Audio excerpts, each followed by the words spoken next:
What's up guys, it's Lord Botha here with another video, and a Baldur's Gate 3 developer has viciously burned Ubisoft in a recent statement. Let's take a look. This comes to us from Games Radar as the Prince of Persia Metroidvania team disbands. Baldur's Gate 3 dev says if Ubisoft wants subs over sales, then developers must get used to not having jobs. Larian Studios' Baldur's Gate 3 publishing director Michael Cromwell-Dowse is calling out Ubisoft for its subscription-based approach to games following the company's change to the team behind Prince of Persia: The Lost Crown. Following Ubisoft's recent decision to disband the team behind the Prince of Persia Metroidvania entry, The Lost Crown, in favor of transferring them onto games with better sales potential, Dowse explains why he believes the company's subscription-based strategy is, quote, broken in a lengthy post. Quote, the last notable game on their platform was arguably Far Cry 6 in 2021.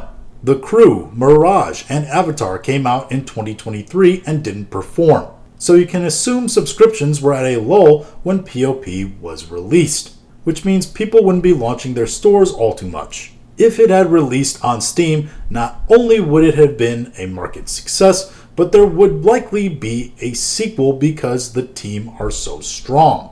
If you're a little lost here because of the structure of the article, basically the Baldur's Gate 3 dev is saying that you had all these games that came out in 2023, they didn't perform well, and they specifically had to be launched through your launcher, which means people had to subscribe to your launcher to do it, so they had to pay subscription fees. So when Prince of Persia released the following year, subscription fees were probably down because people weren't paying subscriptions to play your terrible games through your launcher. Essentially, he's saying that you built a bad reputation for yourselves in terms of the products you put out.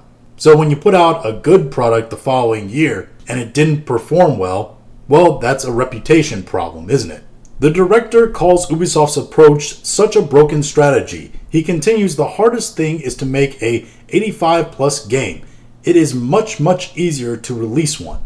It just shouldn't be done as it was. Dowse also goes on to make a very good point. If a company wants to stand behind its subscription-based model, then it should come as no surprise when sales don't work out the way that they could have if a game had launched normally. Yeah, if you decide to put a game on your subscribed launcher specifically, and that's the only way you can access it, and you put a bunch of crap games on there that didn't perform well, drove your reputation down, so people didn't want to pay money to subscribe to your crap launcher with your crap games, and then you put out a good game the following year, but it's on your crap launcher with a bad reputation, you could have also put it on a different launcher like Steam, and people who weren't subscribed to your bad reputation launcher would have seen it and played it and bought it, and you would have actually had a financial success that way. Essentially, a subscription-based model means that you're betting on your reputation.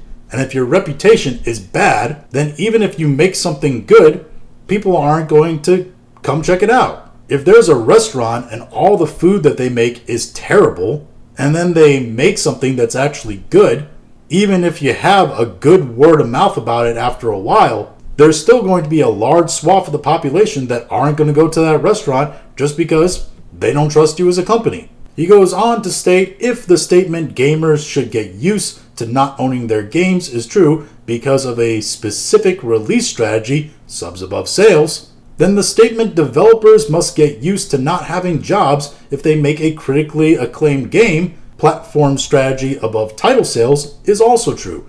And that just isn't sensible, even from a business perspective. Yeah, if gamers have to get used to not actually owning their games because they're a subscription-based service and not an actual product to be owned, then if game developers make bad games that hurt the reputation of the subscription service, then they should be fired because they're actively harming the company's ability to make sales, to get subscriptions. And that's not something an employee of the company should do. But yeah, personally, I think the subscription-based model is just not something that's viable. It was a way, especially during the pandemic, to try to make a quick buck off of customers and have reoccurring revenue.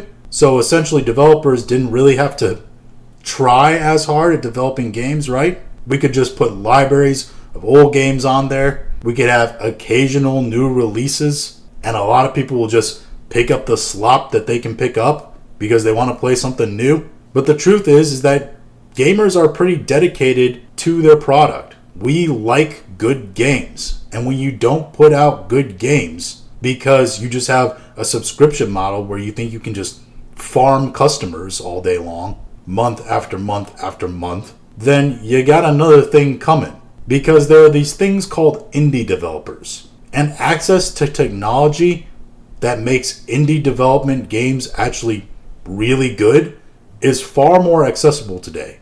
And it's why we're seeing little companies with 10-man crews like Kingdom Come Deliverance's team make the game that they did. It's why you're seeing the financial success of tiny teams also like Manor Lord's team, and so on and so on and so forth, beating out these juggernaut AAA gaming companies. Not just in terms of their profitability, but also in terms of their strength within the culture. But those are just my thoughts on all this.